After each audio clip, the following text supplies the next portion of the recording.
عامر خان سے میری ملاقات ہوئی، میں نے اس کو کوئی دین کی بات نہیں کی، صرف محبت تھی۔ اب تک اس کے میسج آتے کہ میں زندگی میں کسی سے متاثر نہیں ہوا، تم پہلے آدمی ہو جس سے میں متاثر ہوں، میں نے کوئی جادو کیا، صرف محبت۔ لوگوں کو محبت دو، قریب ہوں گے۔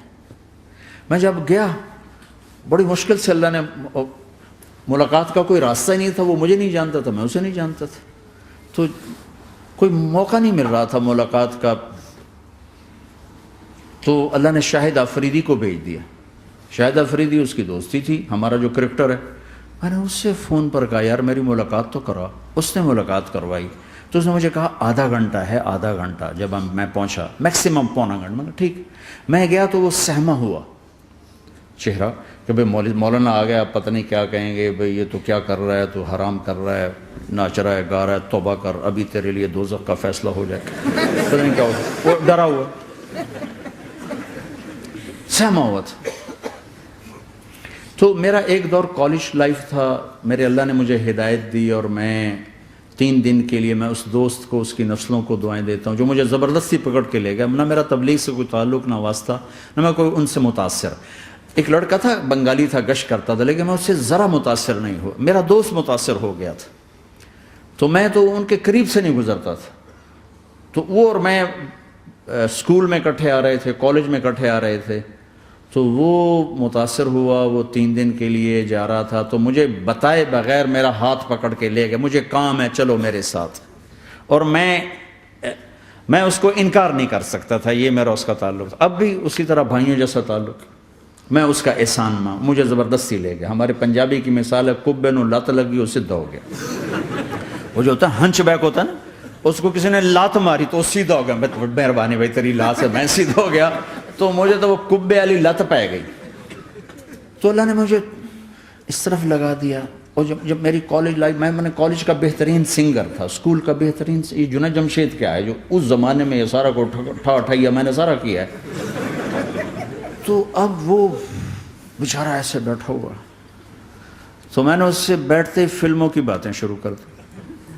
اور تھوڑی دیر بعد کہ میں نے محسوس کیا کہ فرام 60 to 72 جو فلم انڈسٹری کو جتنا میں جانتا تھا اتنا وہ نہیں جانتا تھا۔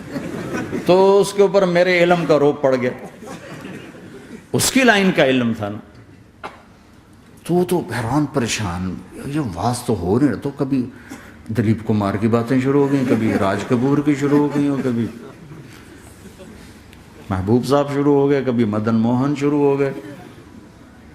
وہ آدھا گھنٹہ تو یوں ہی گزر گیا۔ تو آدھے گھنٹے کے بعد میں نے کہا جی ہمارا تو ٹائم اوور کا نہیں، اٹھیں چلے ادھر چل کے بیٹھتے ہیں۔ وہ کھانے کی ٹیبل پر تھے تو ہم وہاں جا کے بیٹھ گئے، پھر وہیں باتیں شروع ہو گئیں۔ جب اس کا سارا خوف دور ہو گیا اور ریلیکس ہو گیا، اس میں پونے گھنٹے سے 50 منٹ گزر گئے تھے، تو پھر میں نے کہا عامر بھائی آپ حج پہ آئے ہیں، اگر آپ اجازت دیں تو آپ کو اپنے نبی کا حج سنو۔ کہنے لگے ہاں جی ضرور سنائی۔ پھر میں 1.25 گھنٹہ بولتا رہا، اور وہ ایسے کر کے یہاں سے وہ یوں نہیں ہوا، 1.25 گھنٹہ ایسے بیٹھ کے یوں سنتا، ہلا نہیں اپنی جگہ سے۔ لوگ محبت کے بھوکے ہیں، تم فتوے دینا شروع کر دیتے۔ 2 گھنٹے کی ملاقات کے بعد جب ہم نکلے تو نیچے تک چھوڑنے آیا عامر خان۔ حج کے بعد میں نے کہا ایک ملاقات اور ہو جائے گا، ضرور ہوگی۔ پھر اس کا میسج آیا کہ میں مدینے چلا گیا ہوں، معذرت چاہتا ہوں۔ میں نے کہا میں مدینے آ جاؤں گا، میں مدینے پہلے ہو آیا تھا حج سے پہلے۔ تو اس نے کہا کہ آپ 14 تاریخ کو آ جائیں، 4 سے 6 کا ٹائم میں نے آپ کے لیے رکھا ہے۔ تو میں، جنید اور ایک اور ساتھی ہم دوبارہ وہاں چلے گئے 4 بجے، 4:15 ہم اس کے ساتھ ہماری شوٹنگ شروع ہوئی۔ 4:15 سے 10:15 تک 6 گھنٹے مسلسل، اور اس کے ماتھے پہ ذرا نشان نہیں آیا کہ میں بور ہو رہا ہوں۔ اور اس کے بعد ہم اٹھے، اس کا جی نہیں چاہ رہا تھا کہ ہم اٹھ کے چلے جائیں، محبت۔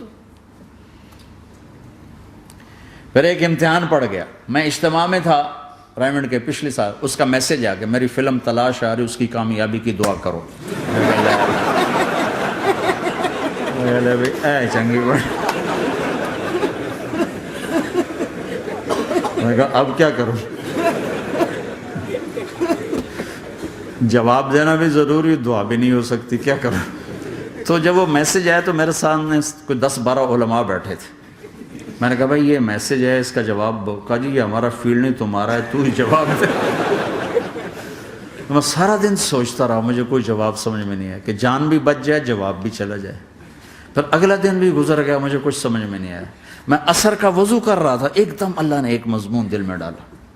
تو میں نے فوراً بیٹھ کے اس کو میسج کیا کہ عامر بھائی، جو کریٹیو ہوتا ہے نا ذہن، یہ اللہ کسی کسی کو دیتا ہے. تخلیقی ذہن یہ اللہ تعالیٰ کسی کسی کو دیتا ہے، ہر ایک کو نہیں دیتا. اور یہ اللہ کی بہت بڑی عطا ہوتی ہے. اور میں نے تمہارے ساتھ جو وقت گزارا اس میں میں نے دیکھا کہ اللہ نے تمہیں تخلیقی ذہن دیا ہے، تم کریٹر ہو. اور جو لوگ اس ٹائپ کے ہوتے ہیں وہ کامیابی ناکامی کی پرواہ نہیں کرتے، وہ اپنے کام سے کام رکھتے ہیں. آپ کا بھائی تو فوراً اس کا میسج آیا، آپ ٹھیک کہہ رہے ہیں، آپ ٹھیک کہہ رہے ہیں. بات ہو گئی. پہ میں تھا ہانگ کانگ، میں نے وہاں سے اس کو میسج کیا. دیکھو کسی مصروف آدمی کو براہ راست فون نہ کیا کرو، میسج کیا کرو کہ میں آپ کو فون کر سکتا ہوں، چونکہ میں اس کا بہت ستایا ہوا، بہت ستایا. تو میں نے اسے میسج کیا کہ میں طارق جمیل ہانگ کانگ میں آپ کو فون کر سکتا ہوں، میں آپ کو فون کر سکتا ہوں. میں ہمیشہ اسے، اب بھی میرا فون پہ رابطہ ہے، میں پہلے اسے میسج دیتا ہوں میں آپ کو فون کر سکتا ہوں. اگر اس کا جواب نہ ہے پھر میں نہیں کرتا ہوں. کبھی وہ خود کر لیتا ہے، کبھی وہ میسج دے دیتا ہے کال کر لیں. تو تھوڑی دیر بعد اس کا فون آ گیا، کیونکہ میں اس وقت دلی میں ہوں، کانفرنس میں تھا. تو میں نے آپ کا میسج دیکھا تو میں اٹھ کے باہر آ گیا ہوں، ابھی آپ سے بات کر کے پھر میں جاؤں گا. تو اسے باتیں کرتے کرتے کہنے لگا آپ کی دعا سے میری فلم کامیاب ہو گئی. میں کہا یا اللہ میں کوئی نہیں کی تھی تینوں.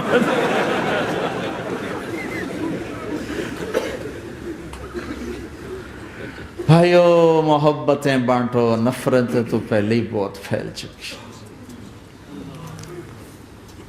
نشہ پلا کے گرانا تو سب کو آتا ہے، مزہ تو تب ہے کہ گرتے کو تھام لے ساتھ.